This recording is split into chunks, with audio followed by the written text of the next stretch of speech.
तेरी बीबी आने वाली है कि अभी भी कोई बहाना बनाना है? क्या आई, तू इतना नेगेटिव क्यों सोचती है? रास्ते में होगी, आ जाएगी। लो, आ गई।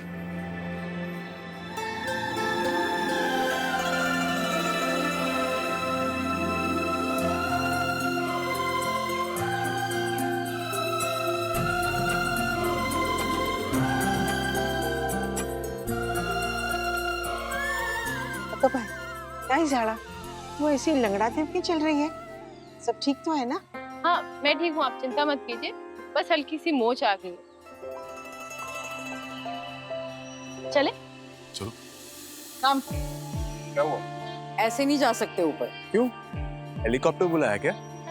सत्या, तुझे अपनी बीबी को गोद में उठाकर ऊपर ले जाना होगा। क्या? क्यों? कैसे ये भी पूछ ले। अरे गाढ़व, इस मंदिर की यही मान्यता है कि जो भी नवविवाहित जोड़ा आता है ना, तो कुलदेवी के आशीर्वाद लेने तो पति को अपनी पत्नी को गोद में उठाकर लेके जाना पड़ता है। और ऐसा मानना है जो भी जोड़ियां ऐसे जितनी भी सीढ़ियां चढ़ती है ना, उनका साथ उतने ही बरसों तक होता है। तो अब देख ले कितनी सीढ़ियां हैं, उससे हो पाएगा? सही को गोद में उठा के चल पाएगा तू?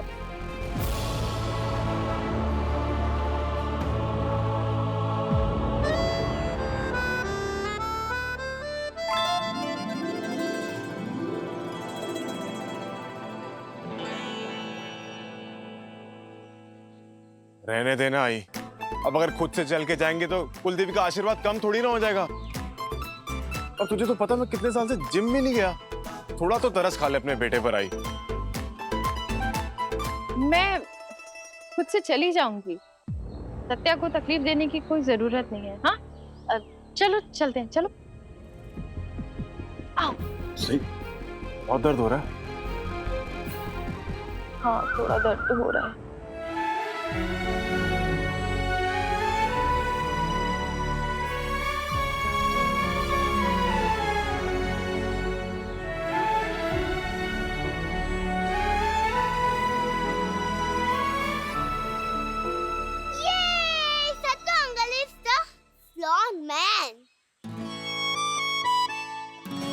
अभी तो बोल रहा था कि जरूरत क्या है, और अब गोद में उठा लिया। अब आई, अब तू कह रही थी ना कि मान्यता है मंदिर की, तो मैंने और सही ने सोचा कि तेरा दिल क्यों तोड़े। अच्छा, है ना सही? आप लोग ये काम कीजिए, आप लोग चलिए, हम पीछे आते हैं। वही नहीं, चला।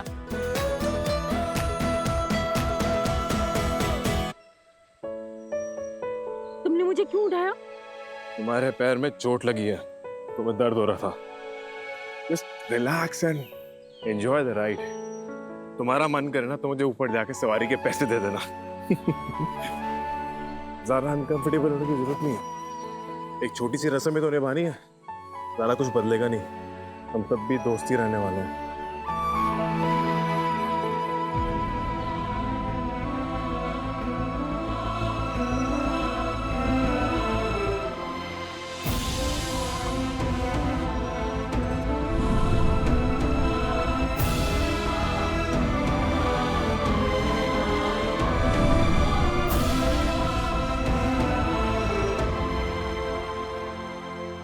ऐसे क्या देख रही हो? देख रहा हूँ, जैसे सुबह विराट ने मेरे गले पे हाथ डाला था, अब तुमने डाला हुआ है। अरे क्या कर रही हो? Sorry sorry. It's okay. और आज विराट ने जो किया उसके लिए भी सॉरी। मेरी वजह से तुम्हें कितना कुछ बर्दाश्त करना पड़ रहा है। देखा अम्बा, दोनों एक साथ कितने प्यारे लग रहे हैं। और सत्या को देख, सही को निहार ही रहा है। इसे तो इसके पीछे हमेशा क्यों पड़ी रहती है? वही नहीं, सही के लिए जो प्यार मैं अपने बेटे के आंखों में देख रही हूँ ना, वही प्यार सही के आंखों में मेरे बेटे के लिए मैंने कभी नहीं देखा। अगर ये ऐसे ही कभी यहाँ कभी वहां करती रही ना, तो मुझे तो शक है कि इससे कभी मेरे बेटे से प्यार होगा भी या नहीं। चलो।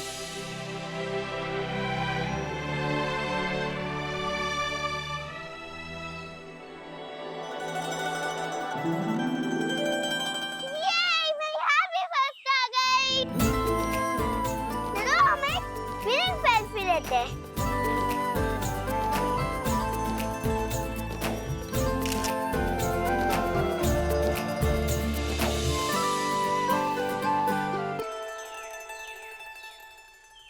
लीजिए मैडम, आ गई आपकी मंजिल।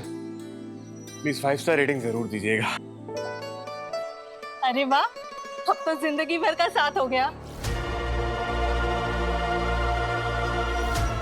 सही बेचारी अब हमेशा के लिए फंस गई।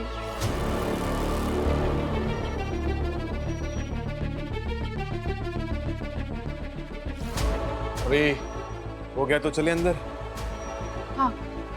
सभी आओ बड़ा।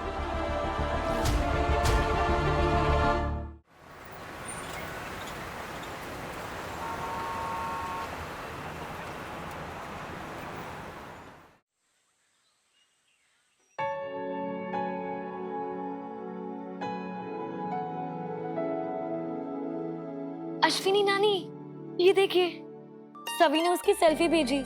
वो क्लास में फर्स्ट आई। सभी ये देखो ना, दाखव अय्या किती गोड.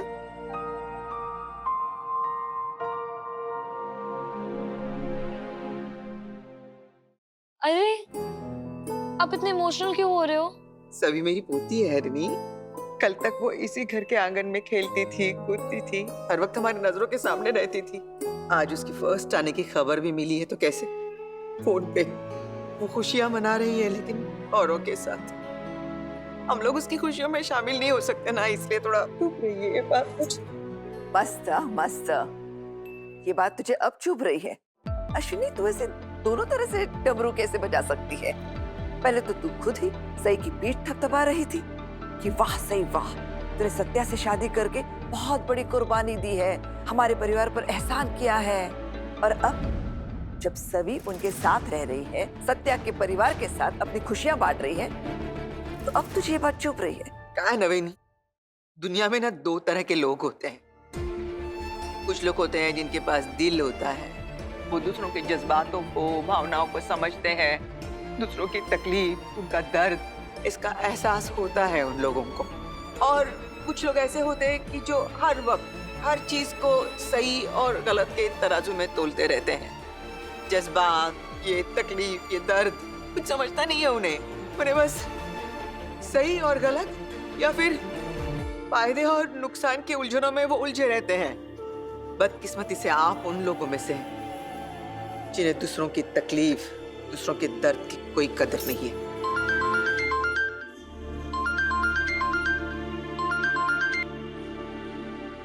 हाँ महाडिक साहब, बोला. भवानी जी, आप हमारी पार्टी की सबसे मजबूत महिला उम्मीदवार हैं. महिलाओं के साथ न्याय हो, ससुराल में उनके साथ अच्छा बर्ताव हो, इसके लिए आप हमेशा आवाज उठाती हैं, उनके स्वाभिमान की बातें करते हैं. लेकिन आपके घर की बहुएं ही घर छोड़ छोड़ के भाग रही हैं. ये क्या कहना चाह रहे हैं आप? वर्षों पहले आपकी बहू सई घर छोड़ के भागी थी, फिर कुछ दिन पहले करिश्मा घर छोड़ के भाग गई, और अब सुनने में आया है कि पत्रलेखा भी घर छोड़ के भाग गई. क्या है ये सब? नहीं, पत्रलेखा कहीं नहीं गई है. ये आप कैसी बातें कर रहे हैं? भवानी जी, कम से कम अपने पार्टी के लोगों के साथ तो झूठ मत बोलिए. आपने अखबार में इश्तिहार दिया है पत्रलेखा के लापता होने का. इश्तिहार?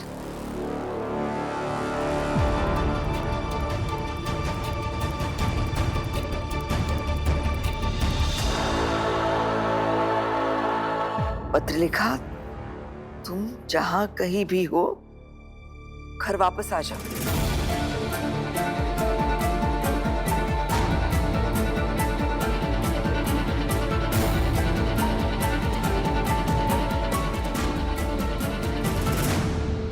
हेलो. भवानी जी, आप पब्लिक फिगर हैं, आमदार हैं. या तो आप अपने घर को कायदे से संभालिए, या तो ऐसी बातें घर से बाहर आने ही मत दीजिए. असली नेता वो नहीं होता जो गलत काम नहीं करता. असली नेता वो होता है जिसके गलत काम पकड़े नहीं जाते. अगर ऐसे ही चलता रहा तो आपका राजनीतिक करियर खत्म समझिए.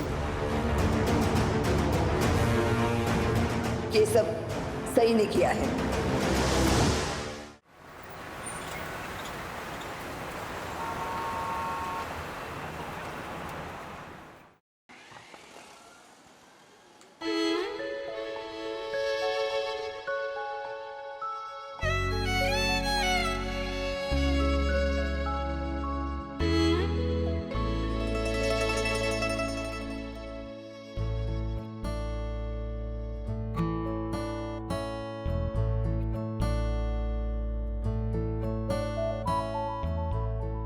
आई एम सॉरी वीनू, मैंने आपकी मम्मा को चोट पहुंचाई।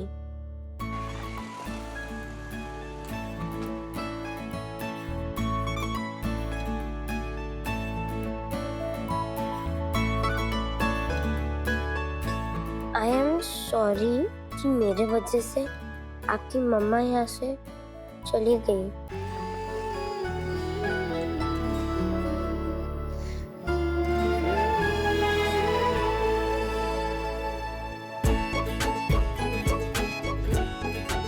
मैं अपनी मम्मा को सॉरी बोलूँगा, लेकिन उससे पहले क्या आप मुझे माफ करोगे?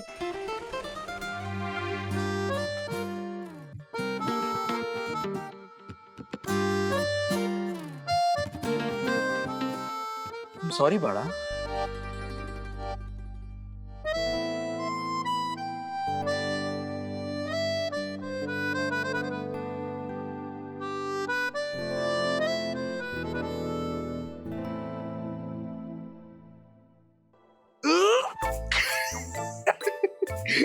तो मैं आपसे कह रहा था कि I am sorry, I am very sorry.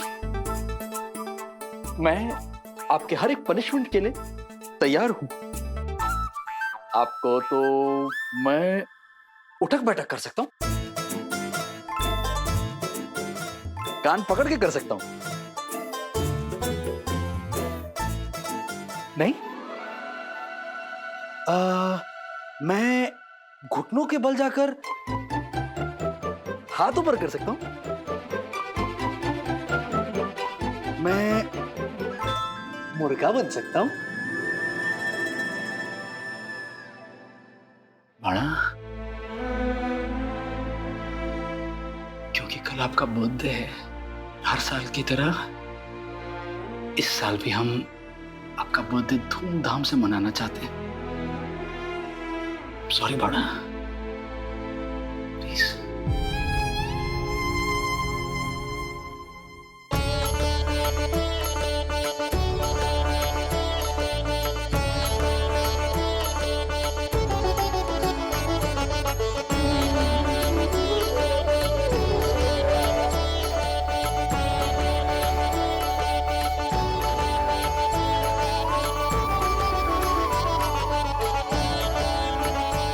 बोलो अम्बे मात की।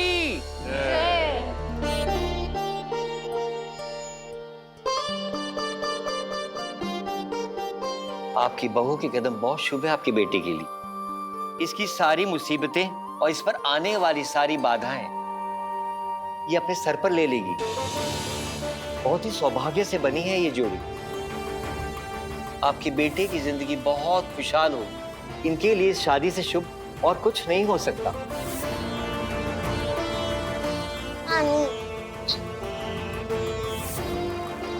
सही अधिकारी।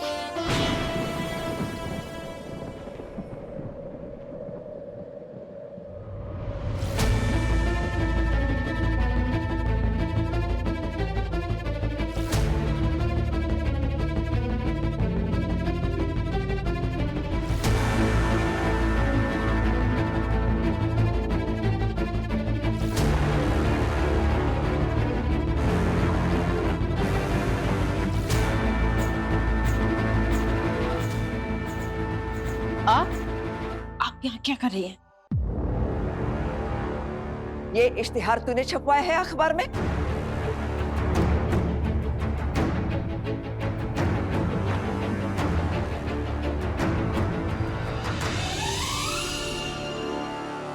हाँ, मैंने छपवाया है। क्यों? तू कौन होती है ऐसा करने वाली? किसने तुझे अधिकार दिया है पत्र लेखा की गुमशुदगी का इश्तिहार अखबार में छपवाने का?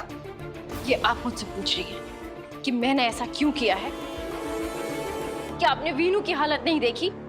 मुझे अपने पोते की फिक्र तुझसे ज्यादा है, इसलिए मुझे ज्ञान मत दे, समझ ला? अरे मेरे घर की बहू चली गई है ना, तो मैं ढूंढूंगी उसे। मेरा भतीजा ढूंढेगा जो नागपुर का डीसीपी है। तू कौन होती है ऐसा करने वाली? किसने तुझे हक दिया है?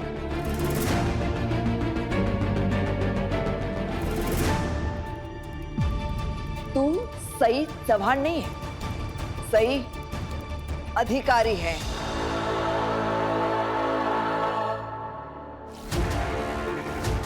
तेरा अब हमसे कोई नाता नहीं है, इसलिए बेहतर होगा कि मेरे परिवार के मामले में तू टांग ना अड़ाए। हाँ, मेरा आपके परिवार में किसी से कोई नाता नहीं है, लेकिन मेरा मेरे बेटे से तो नाता है ना। माँ हूं मैं वीनू की, अपने बेटे को तकलीफ में नहीं देख सकती। ये जो इश्तिहार मैंने छपवाया है ना, ये न आपके लिए छपवाया है न विराट के लिए छपवाया है। ये इश्तिहार मैंने अपने बेटे के लिए छपवाया है। लेखा के चले जाने से वीनू परेशान, वो तकलीफ में, उसकी पुरानी बीमारी बढ़ती जा रही है, वो कमजोर होता जा रहा है। ऐसे में मुझे मेरे बेटे की खुशी के लिए जो सही लगा वो मैंने किया। और हाँ, आपकी या किसी भी और की धमकी से मैं डरने वाली नहीं हूँ। मस्त, ये सब तूने वीनू की तकलीफ कम करने के लिए किया है। पहले खुद ही चिंगारी लगाओ, फिर पानी की बाल्टी लेकर चिल्लाओ, आग लग गई, आग लग गई। अरे सारे फसाद की जड़ तू है। आज वीनू की जो भी हालत है ना, उसकी सबसे बड़ी वजह तू और तेरी ये हरकतें हैं। तूने ना सिर्फ विराट को धोखा दिया है, बल्कि वीनू के साथ भी बहुत नाइंसाफी की है। उसकी तकलीफ का बीज तूने ही बोया है दूसरी शादी करके। वही से शुरू हुआ है सब, और अब दिखावा कर रही है कि सिर्फ मुझे ही वीनू की चिंता है। अरे कितना झूठ बोलेगी तू। सच बात तो यह है ना कि तू चौहान परिवार का नाम खराब करना चाहती है।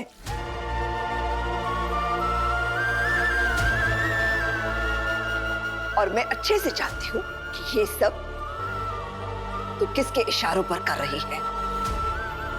ये जो औरत है ना, 35 साल पहले ये मेरे खानदान के मुंह पर कालिक पोतकर भाग गई थी।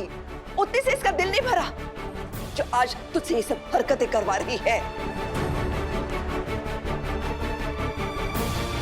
इसी के कहने पर तू सब कर रही है ना? बोल, सही कह रही है ना मैं? मिसेस भवानी चौहान,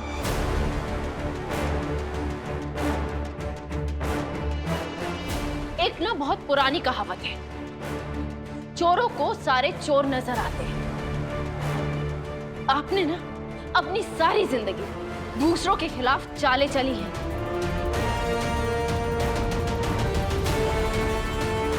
इसीलिए आपको बाकी सब अपने जैसे नजर आते हैं।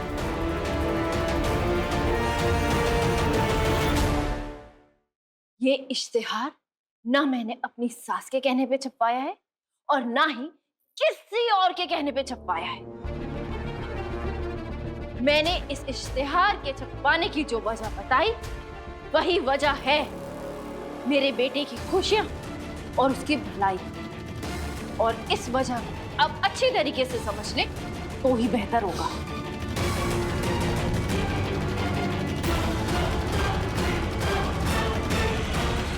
एक बात तू भी अच्छे से समझ ले, अगर आइंदा तूने चौहान परिवार का नाम खराब करने की कोशिश भी की तो तू भी नहीं जानती कि भवानी चौहान किस हद तक जा सकती है।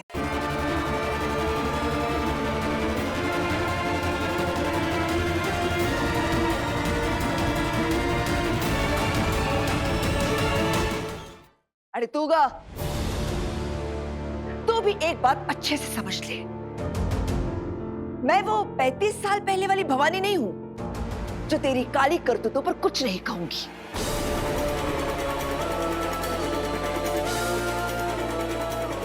आज ये भवानी उम्र, ताकत, रुतबे और ओहदे से कई गुना बड़ी हो गई है।